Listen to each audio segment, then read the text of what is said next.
Bismillahirrahmanirrahim. Assalamualaikum warahmatullahi wabarakatuh. Alhamdulillah, wassalatu wassalamu ala rasulillah wa ala alihi wa ashabihi wa man tabi'ahum bi ihsanin ila yaumiddin. Wa ba'd. Qala Allah ta'ala fi kitabihil karim, a'udzu billahi minasyaitonir rajim. Bismillahirrahmanirrahim. Ya ayyuhalladzina amanu taqullaha haqqa tuqatih wa la tamutunna illa wa antum muslimun. Wa qala azza wa jalla aidan, a'udzu billahi minasyaitonir rajim, qul inni la amliku lakum darra wa la rasyada. Wa qala azza wa jalla illa ala azwajihim aw ma malakat aymanuhum fa innahum ghairu malumin.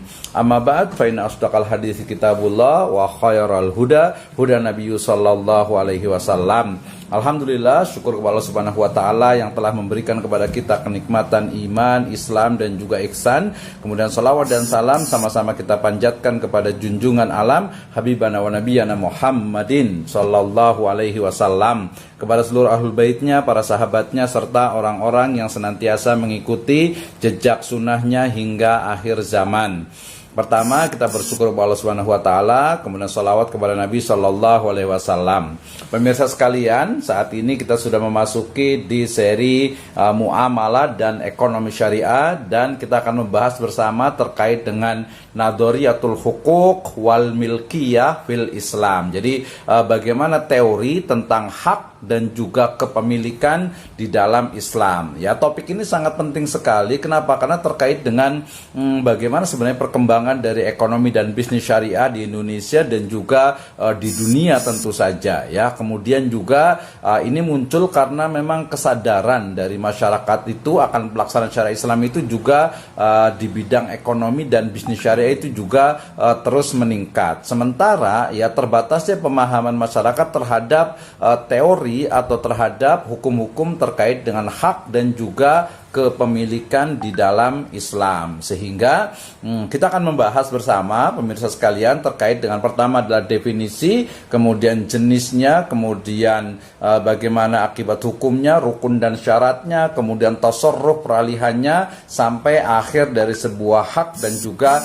kepemilikan. Kita awali dengan definisi dari hak. Ya, yang pertama adalah secara lughatan, secara bahasa, bahwa yang namanya hak itu terkait dengan lafadz al-haq, ya, sebagaimana ini disebutkan dalam surat Yasin ayat ke-7, kemudian juga di surat Al-Anfal ayat ke-8, Al-Baqarah 241 dan juga Al-Ma'arif ayat 24 sampai 25. Jadi kata al-haqqu mir rabbikum fala takunanna minal mumtarin dan seterusnya. Nah, sedangkan secara bahasa juga Ibnu Mandur dalam kitab Lisanul Arab menyebutkan bahwa yang namanya hak itu adalah ketetapan, ya, kemudian juga kewajiban, yakin, yang patut dan yang benar, ya. Sementara Qomus Al-Mukhit menyebutkan yang namanya hak itu adalah sesuatu yang benar dan juga tetap. Sebagaimana juga perkataan dari Wahbah Zuhaili yang menyebutkan bahwa yang disebut dengan hak itu adalah ketetapan kewajiban, ya, dan merupakan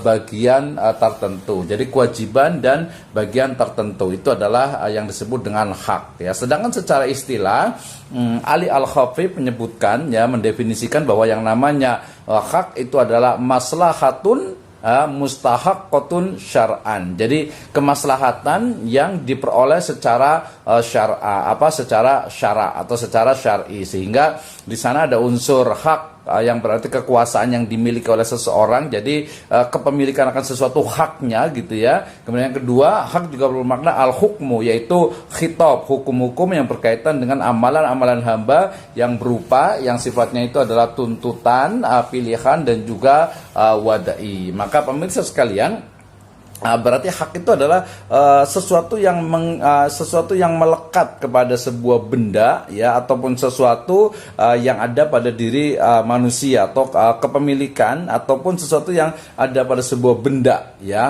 penguasaan terhadap benda baik itu yang sifatnya material ataupun imaterial. Oke, pemirsa sekalian, ketika kita bicara tentang hak juga saya ambil dari perkataan Mustafa Ahmad Zarqa yang beliau mengatakan bahwa yang namanya hak itu adalah ikhtisasu yuqarriru bihi syar'a sultah, yaitu apa? Hak adalah suatu kekhususan yang padanya ditetapkan syara, suatu kekuasaan atau taklif. Jadi kekhususan yang ada yang ditetapkan oleh syara atas sesuatu ya, atau kekuasaan dan juga taklif. Dan juga bisa disebutkan juga yang namanya hak itu adalah as-sultatu ala syai'i au ma yajibu li ahadin ala ghairihi. Ya, jadi kewenangan atas sesuatu atau sesuatu yang wajib atas seseorang untuk orang yang lainnya. Nah, merujuk kepada definisi ini, maka yang disebut dengan hak itu adalah kekhususan ya atas suatu benda ya, ataupun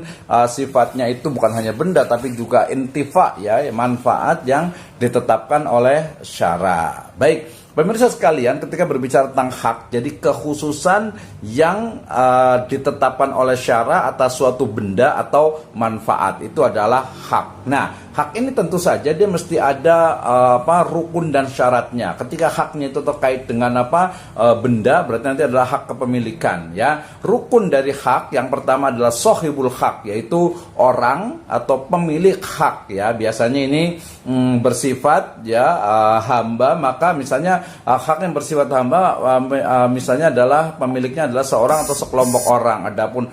Adapun pada hak yang ilahiyah, maka pemiliknya adalah Allah Subhanahu wa taala. Jadi di sini ada hak yang sifatnya hakullah, ada hak Bani Adam. Ya, kalau hak Bani Adam itu antar sama manusia, berarti dia adalah hak yang dimiliki oleh seseorang ataupun sekelompok orang ya. Sedangkan hak Allah Subhanahu wa taala itu adalah hak yang hanya milik dari Allah Subhanahu wa taala. Nah, yang kedua adalah sesuatu ya yang ada pada hak tersebut ya, misalnya hak untuk memiliki, hak untuk memanfaatkan, hak untuk menggunakan ya. Kemudian yang berikutnya adalah tempat ya di mana hak itu berada ya, atau bisa dikatakan sesuatu yang merupakan hak, misalnya sholat dan pada hak-hak dari Allah Subhanahu wa taala. Ini rukunnya ada sahibul hak, ada sesuatu baik itu benda ataupun jasa, dan juga tempat di mana hak itu berada. Nah, kemudian ketika berbicara tentang hak, kita juga berbicara tentang kepemilikan, yaitu bagaimana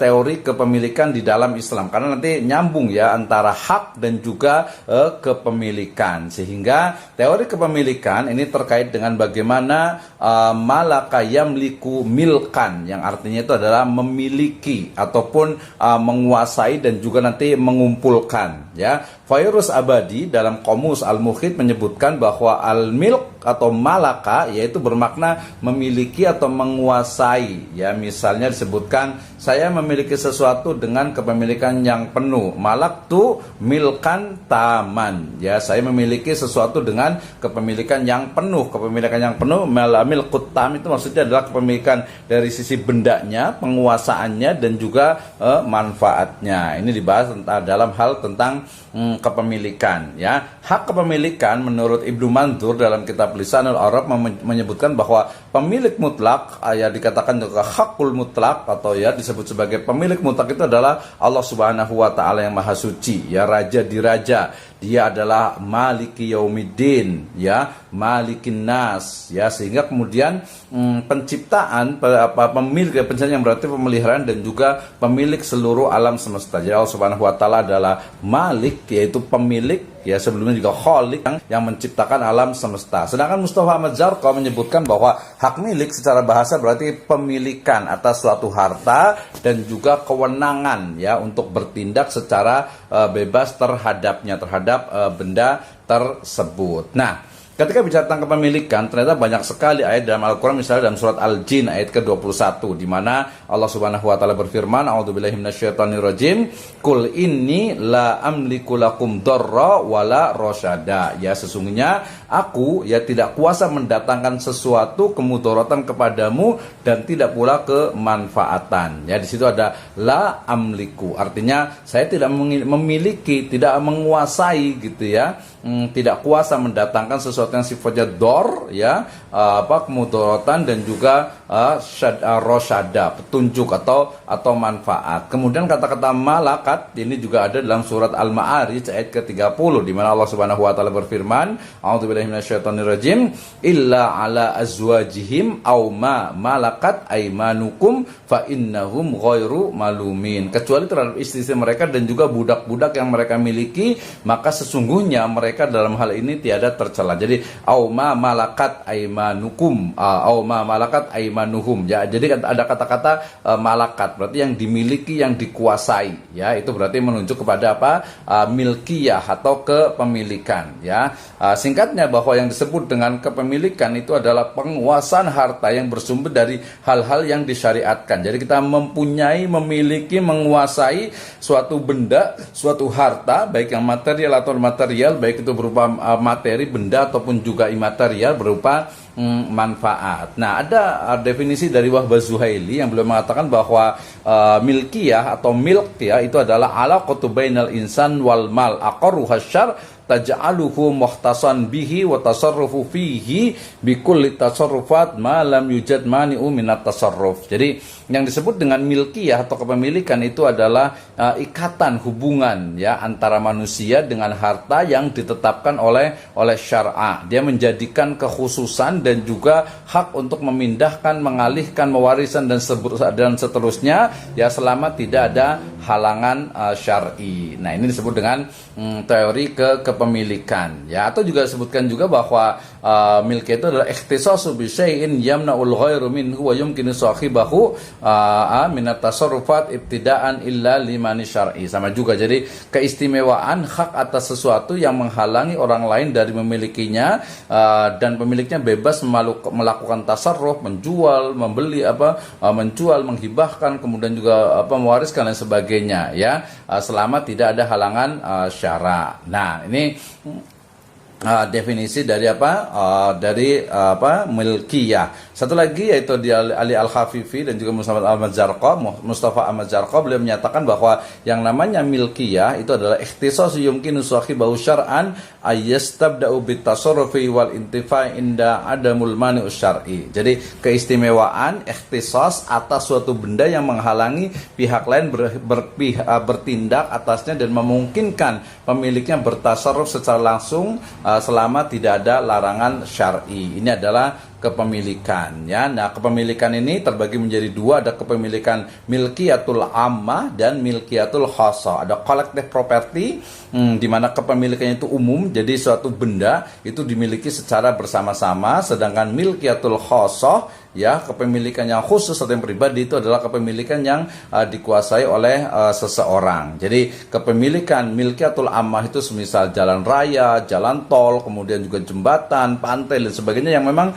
tidak boleh, sebagaimana sabda Nabi SAW bahwa al-muslimuna syuraka fis salas ya. Jadi Nabi SAW itu menyatakan, beliau bersabda ada tiga hal ya, muslim itu berserikat pada hal, ada alma, an-nar gitu ya, ada air, ada api dan juga padang rumput. Ini jelas sekali bahwa dalam Islam, ekonomi Islam, kepemilikan umum itu sangat dihargai dan juga dihormati sebagai bagian dari kepemilikan ya. Tadi ada kepemilikan umum dan juga ada kepemilikan khusus. Ada juga nanti milkiyatul jamaah, jadi milik dari komunitas tertentu. Nah, terakhir terkait dengan sumber dari kepemilikan. Jadi kepemilikan itu bisa diperoleh pertama itu melalui ikhrazul mubahat. Jadi penguasaan atas harta mubah, misalnya pohon yang ada di hutan selama hutan itu tidak dimiliki. Kemudian juga mungkin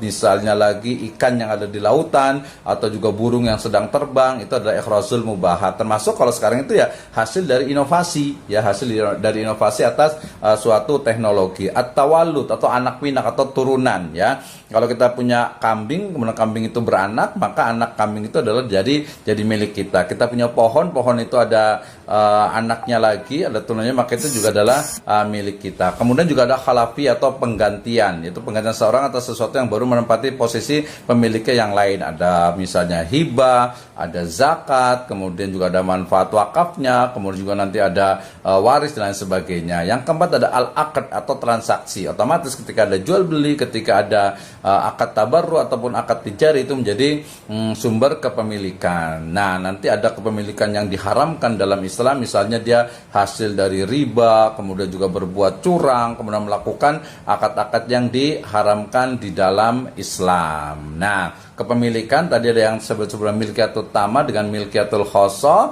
Kemudian kenapa kita belajar kepemilikan yang terakhir, bahwa kepemilikan dalam Islam itu diakui, baik kepemilikan sifatnya itu individual ataupun personal, dan itu menjadi hak khusus dari pemilik harta atau manfaat tersebut. Demikian, wallahu a'lam bishawab. Assalamualaikum warahmatullahi wabarakatuh.